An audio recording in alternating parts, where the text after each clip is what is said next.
بیا د ولایت مخ ته ولاړو د له بډ امر یې غوښتي دی بیا سپځلي ټانک 3 ورځې ما یې سره کړي وول تسلیم سه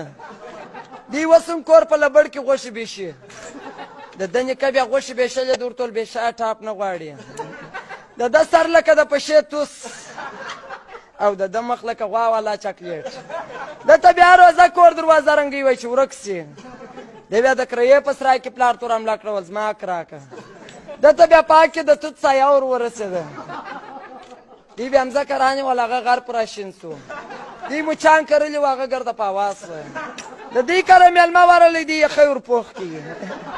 دی بیا په تذکره کې د ولاړې عکس ورکړي و دی بیا ښاروالۍ ته تذکره واړول دا زموږ پلازما چایلنونه نه نیسي په ټي وي کې پټا اوسه د کور ته زنګ ورولي ول څوک خو به یې نه خوش کړي دی بیا هغه فلم کتي هستن ډول چې برنډه را جارو کوي دی بیا د فلم غدارو نه مړ کېدی په زوره مو مړ کوي دوم په پښتو فلم کې په جهانګیر پسې توپک زغلوي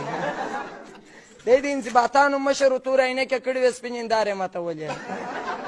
دته بیا د تور هنداره امر ورکړي مټر یې نه درلودی د کور هندارې ور تورې کړې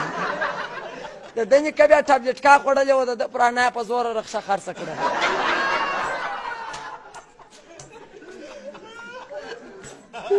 د بیا خپل نیکه په چکه ووالي ول پر سر جرا درد کې سونې خبرې کوي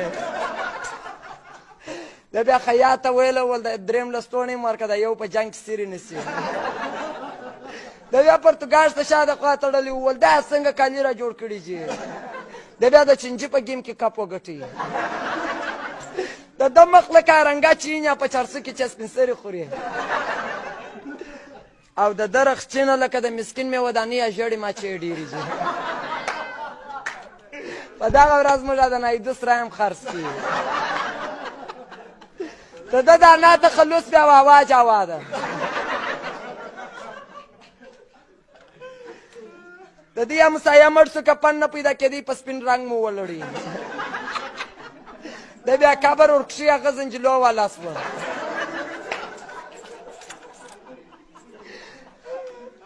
دی بیا پسه لالوی چاړه نه پیدا کېده د بامه یې را وغورځوو د بیا د کور مخ ته د روح حمزه بوتل چپکې ول واوه موږ هم پسه حلال کړي په دغه ورځ موږ د نوي دوسرای خرڅ کړي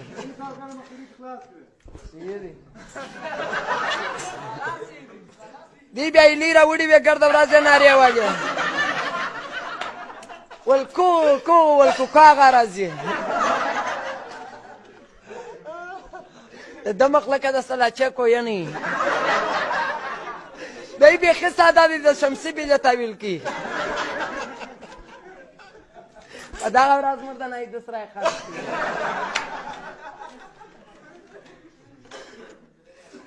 نو یارانو